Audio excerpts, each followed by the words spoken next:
Assalamu alaikum урматтуу достор. Сиздер менен мен Дастан Абдурахманов. Бүгүнкү видеодо автомагнат Генри Форд тууралуу кеп кылмакчыбыз. Форд үлгүсүндөгү машиналарды жакшы билебиз. Азыркы учурда нечендеген брендке айланган автомашиналар бар. Toyota, BMW, Mercedes, Subaru жана башка. Бирок ушул авто брендтердин ичинен эң алгачкы гигант завод автомобиль индустриясында алгачкы жолу революция жасап, дүйнөдө эң көп машинаны чыгарган алгачкы завод бул Генри Форддун заводу достор. Видеону акырына чейин көрөбүз, абдан кызыктуу.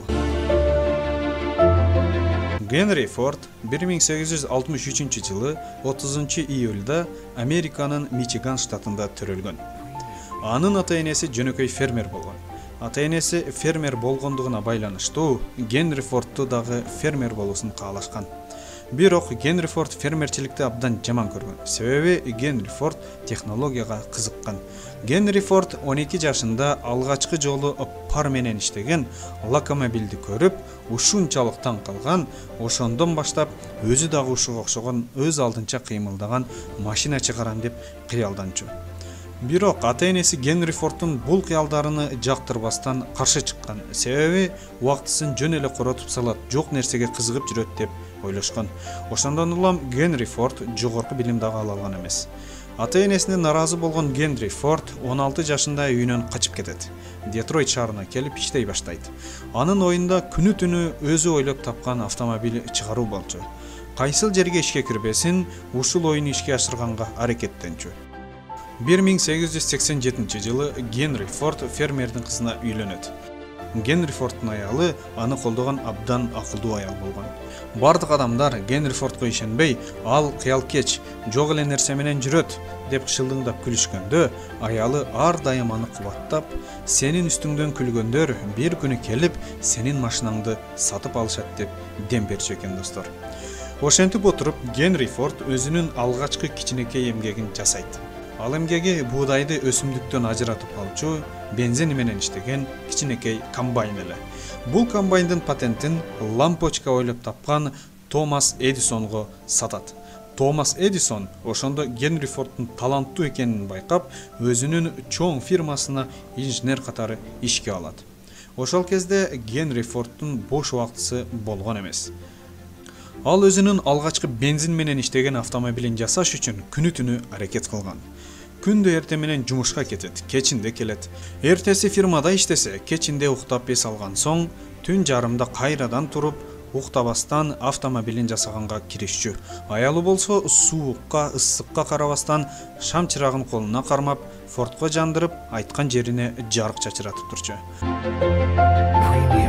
Бул көрүнүшкө көптөн бери шылдыңдап жүргөн кошуналары бир күнү эле турушса, Форддун үйүндөн дырылдаган добуш чыгат. Баары таң калып сыртка чыгышканда, караса аттары жок, араба өзүнчө кыймылдап чыккан болот. Форд аялы экөөсү өздөрүнүн алгачкы бензин менен иштеген автомобилин шылдыңдаган кошуналарыны таң калдыра, ооздорун ачырып айдап өтүп кетишет. Мына достор, сабырдуулук менен Генри Форд аялы менен кандай алгачкы автомобилдерин жасашкан.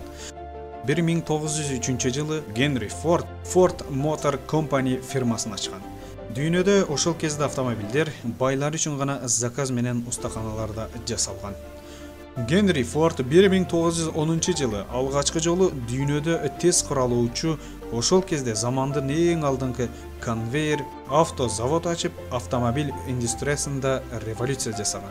Ал кездери автомобилдер массалык түрдө заводдон чыгат деген түшүнүк такыр болгон эмес.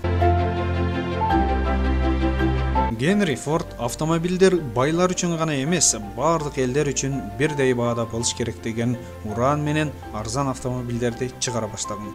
Заводдон чыккан Ford T деген модельдеги унаалары миллиондоп сатылып, көптөгөн киреше алып келген.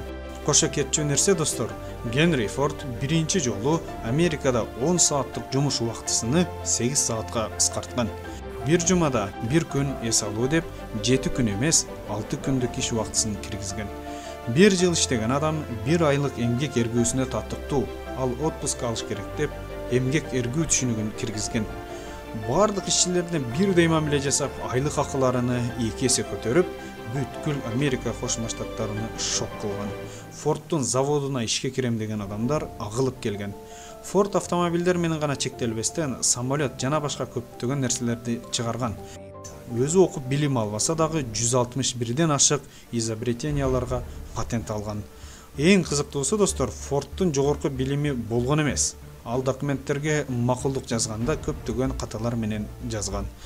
Кызыктуу факт: Советтер Союзудагы Фордтун жардамы менен Фордтун патенттерин сатып алып, Советтер Союзуна автозавод ачышкан.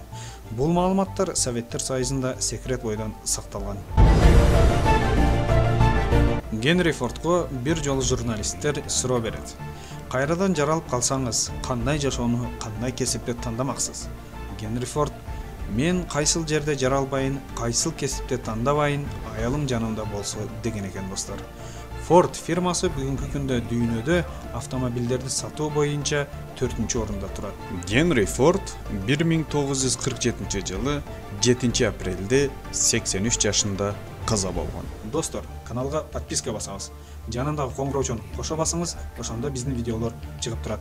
Бул видеонун ссылкасын көчүрүп WhatsApp аркылуу таратып койсоңуз, бул үчүн мен сиздерге терең ыраазычылык билдирем. Кийинки видеолордон көрүшкөнгө чейин сак саламатта болуңуздар.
Shopping the Subaru Forester?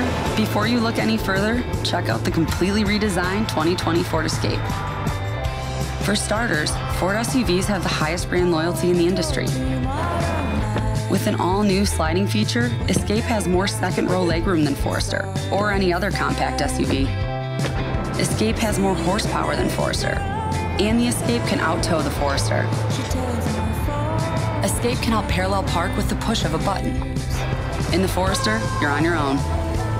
I like this. Escape has a foot-activated liftgate that makes loading and unloading much easier. Forester doesn't have it. And if all that isn't enough, Escape has intelligent all-wheel drive with 5 modes optimized for a variety of conditions. Plus, it's an IIHS top safety pick. And we can see 4 miles. The 2020 Ford Escape.